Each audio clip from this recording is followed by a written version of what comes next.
Hey YouTube, Common Collector here, and today I'm bringing you guys my For Hire Tri-Brigade deck profile. Now, the new March 2021 ban list just dropped a few hours ago, so that means that people are trying to scramble around and figure out how to build their decks. I figured I would get this deck profile out as soon as possible because Tri-Brigades are a really strong deck this current format, and splashing For Hires along with them is really cool because you can get out really crazy combos. For those of you who don't know, the Tri-Brigades have a really simple way to link summon as well as just sort of get a little bit of a search engine going for your Beast family monsters. And so, yeah, basically without any further ado, let's get on in with the deck profile. This is super duper fun.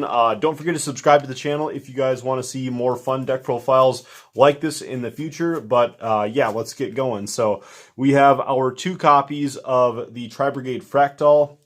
So for those of you who don't know what the general effect of the Tri-Brigades are, there are 4 main deck Tri-Brigade monsters, and they all have the same effect to where you can banish Beast family monsters, so Beast, Beast Warrior, or Wing Beast, and then special summon from your extra deck a link monster with the same link rating as the banished monsters. So if you banish 4 Beast, Beast Warrior, or Wing Beasts from your graveyard, then you can special summon a link for Beast, Beast Warrior, or Wing Beast monster. So it's really crazy just to get that free special summon out. It's super duper free, which is crazy, but there's not that much support, I guess, for Beast, Beast Warriors. So maybe they thought that we could use a little bit of a broken system, but then they all have their own individual effect. So with the Fractal, when he's in your hand or on the field, you can send him to the graveyard along with, and then you can pitch another Beast family monster of level 3 or lower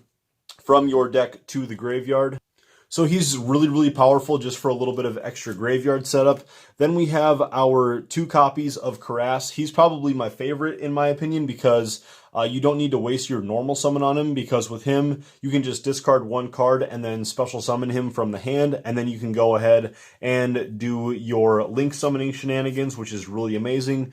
Then we'll go on into our 2 copies of Tri-Brigade Kit. This is the new card out of Blazing Vortex, and for those of you who don't know, Tri-Brigades, Dogmaticas, and the new Springens archetype are all connected in like one lore, so you can actually see the Springens cards in the background of the Tri-Brigade kit, which I think is really cool. There will be a Springens deck profile coming up a little bit later, hopefully this week.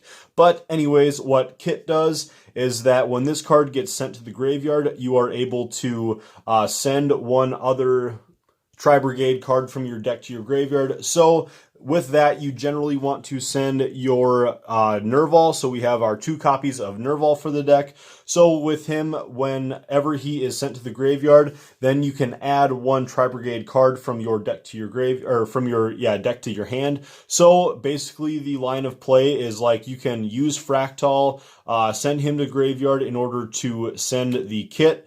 Kit will then send Nerval, and then Nerval can then add finally your Karass, and then just like that you have 3 Beast family monsters in the graveyard in order to do some crazy summons. So it is a very consistent and strong little engine, and it works super good, and all you really need is these 8 cards to do it, along with the 1 spell, but we'll get to that a little bit later. Then for our For Hires, we have the 1 copy of Raphael. He is a dragon, so he doesn't fit in with the Beast family, but he is just too good of a card to not play, because when he's special summoned, you get to excavate the top cards of your deck equal to the number of For Hires besides him on the field. So if you have 2 For Hires, then you excavate the top 2 cards of your deck, and then you get to add any 1 card that you reveal to your hand, which is amazing because it doesn't have to be specifically a For Hire card. So there's been a lot of times where off of like Raphael, I've picked up stuff like Monster Reborn, or the Fire Formation Tenki. Like there's just so much like great stuff, great generic stuff that you can pick up, or you can pick up pieces from your Tri-Brigade engine. So he just works really amazing for the deck. Also, he gets a simple monster negation if you have a For Hire card to discard from your hand. Then we have our 1 copy of Dinah. This card isn't super necessary, but it is a Beast Warrior, and it actually does have some really nice interaction with your opponent's graveyard, because when he's special summoned, you can banish cards from your opponent's graveyard up to the number of Fur Hires that you have on the field. So it can be kind of nice, and then also he's a little bit like a Mech Knight Crusadia Avramax, where when he's on the field, your opponent has to attack him instead of your other Fur Hire monsters. So he adds a little bit of protection, but he can't really protect any of your other cards. Then we'll go on into our 3 copies of Beat. Again, another non-Beast family member, but like Beat is just the best card of the Fur Hires, because when you special summon a Fur Hire monster while this card is on the field, then you can add any Fur Hire card from your deck to your hand, which is really amazing. Then also, again, like the Tri-Brigades, they all have their special effect for link summoning. And then Fur Hires, all of the level 4 or lower monsters have their own effects. Or they have their own effect together to where they can special summon any Fur Hire from their hand except for themselves. So obviously then we are playing a whole bunch of other Fur Hires. So we have our 3 copies of the Philo, because with this card, again, you can special summon any Fur Hire from your hand besides itself during your turn. And then also when you special summon a Fur Hire monster, then you can special summon another Fur Hire from the graveyard. So as long as you can get some nice graveyard setup with maybe some of the Tri-Brigades or something, then your Philo can always pick stuff back up and then just help you to extend in your link plays. Then we have our 3 copies of Donpa. Donpa is just super good because when a monster gets special summoned, then you are able to destroy a face-up card on the field, which also can interact really well with your Fulgo, the Link monster, which we will get to a little bit later. But then we have our 2 copies of Seal. He's a Beast Warrior, which works fantastic for the deck. And then when you special summon while he's on the field, then you are able to add back a Fur Hire monster from your graveyard to your hand. So like a really nice line of play is like if you have Philo already on the field, use Philo to special summon Seal, then you can link away your Philo in order to get out like Link Karibo or something. Then if Seal can special summon another Fur Hire from hand, so let's say that you special summon a Donpa, then you can use Seal to add the Philo back. Philo goes to hand, then your newly summoned Donpa can then special summon the Philo from hand, and it all just keeps kind of like going along. It's just really, really amazing. Then we have our 1 copy of Recon. So Recon is basically like Donpa, only it destroys set cards on the field, which generally you're not going to come across too many of them, but it does come up. Then our 1 copy of Bravo. He's a reptile, so he doesn't really fit in. He's the biggest one that you could cut, or you could like bump Seal up again, like by another copy or something. But overall, just having another name is really nice because sometimes these guys can get a little bit cloggy.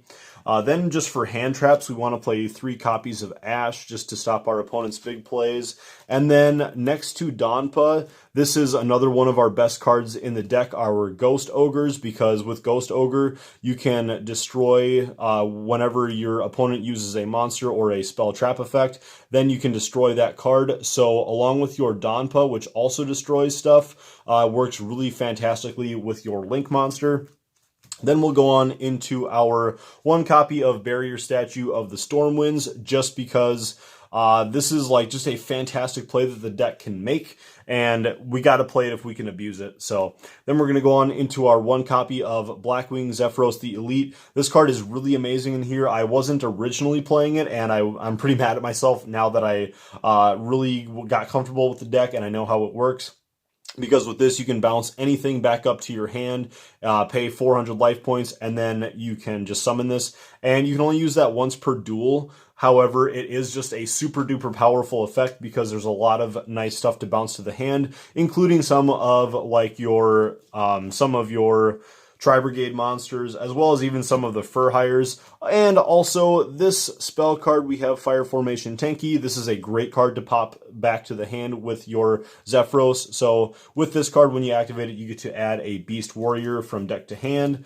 Then we'll go on into our Tri-Brigade Airborne Assault. This card is super duper good in the deck because it is a quick play spell. So with this, you can target a Beast, Beast Warrior, or Wing Beast, and then special a monster of a different type from your deck in defense. Its effects are negated and whatnot, but this is a really nice quick way to just get out your barrier statue of the Stormwinds from the deck. Say you have a Beast or a Beast Warrior. This is a Wing Beast, so it's a different type.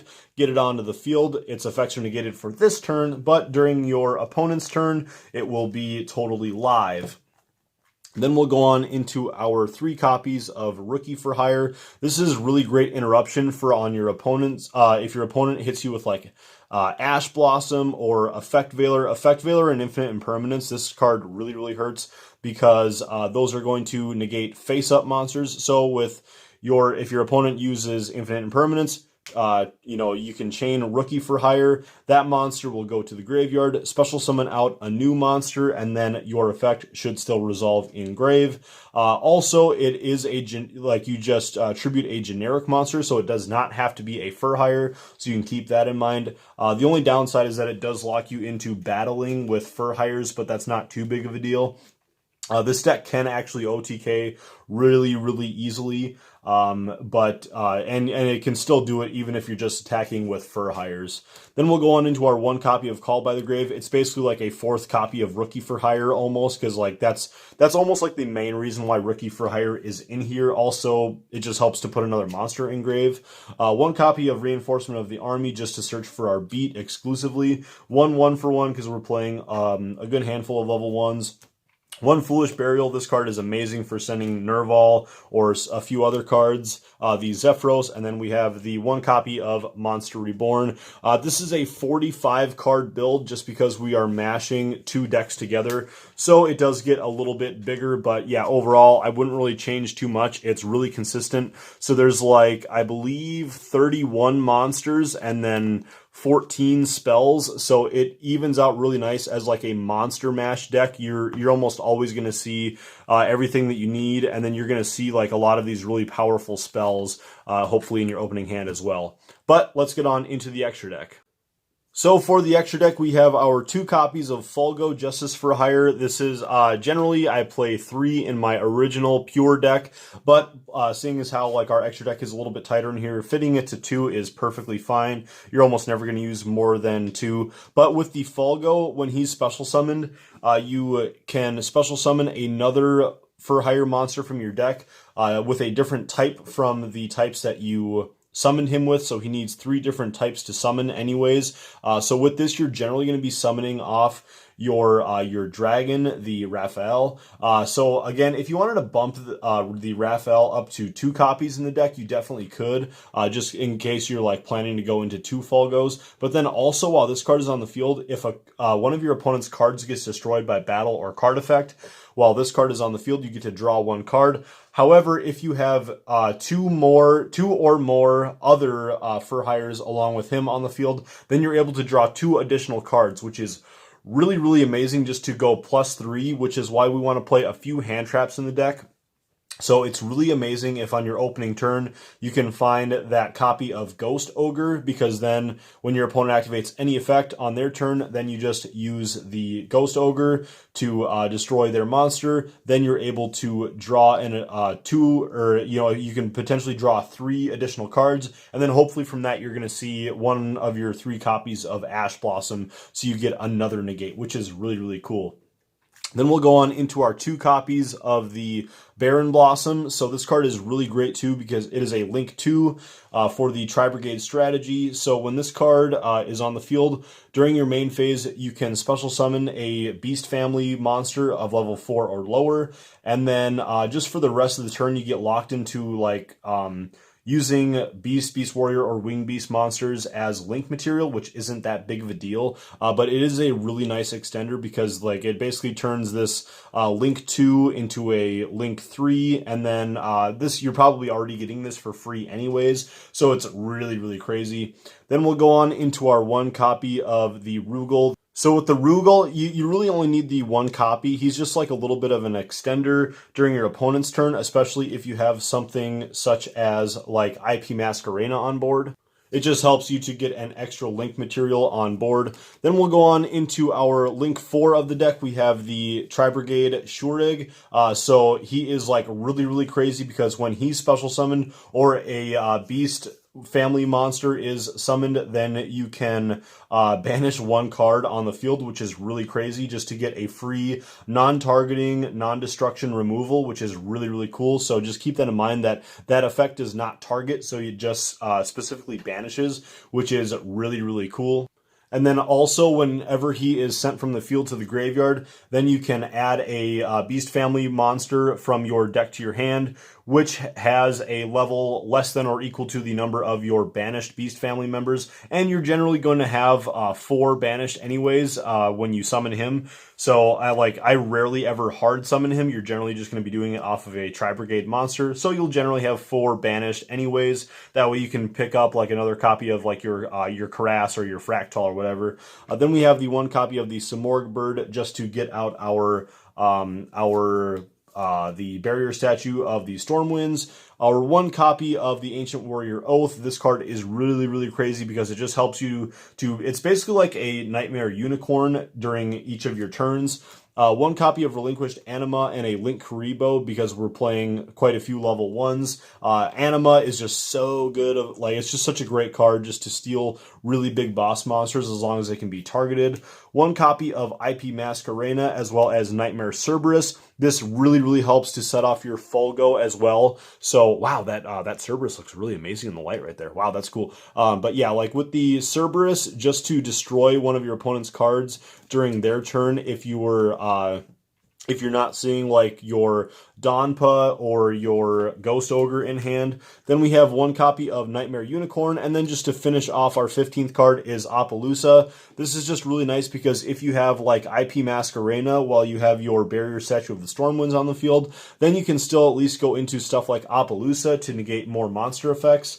The only other difference would be like if you aren't playing like the Stormwinds, then you can definitely play other stuff like Mech Knight Crusadia Evermax, or if you want to play Access Code Talker or the new Underworld Goddess of the Closed World, whatever you want to. These are kind of like my other choices that I kind of swap around in this spot, but Apollousa definitely makes sense because it is a wind monster. But anyways, guys, that's going to do it for the deck profile. I hope you guys enjoyed it. This has been a really cool deck to mess around with because basically like the Shurig and the Fulgo Justice for Hire are just 2 really amazing cards. I really love Fulgo just for the fact that he can draw 3 cards. When you get that effect off, your opponent should definitely be worried because if any deck lets you draw 3 cards, it's just pretty spectacular. So I really love this deck. I love for hires and their playstyle, and the Tri-Brigades really help to sort of give the deck a little bit of a facelift. So anyways, guys, thank you so much for watching. Don't forget to subscribe to the channel if you guys haven't already,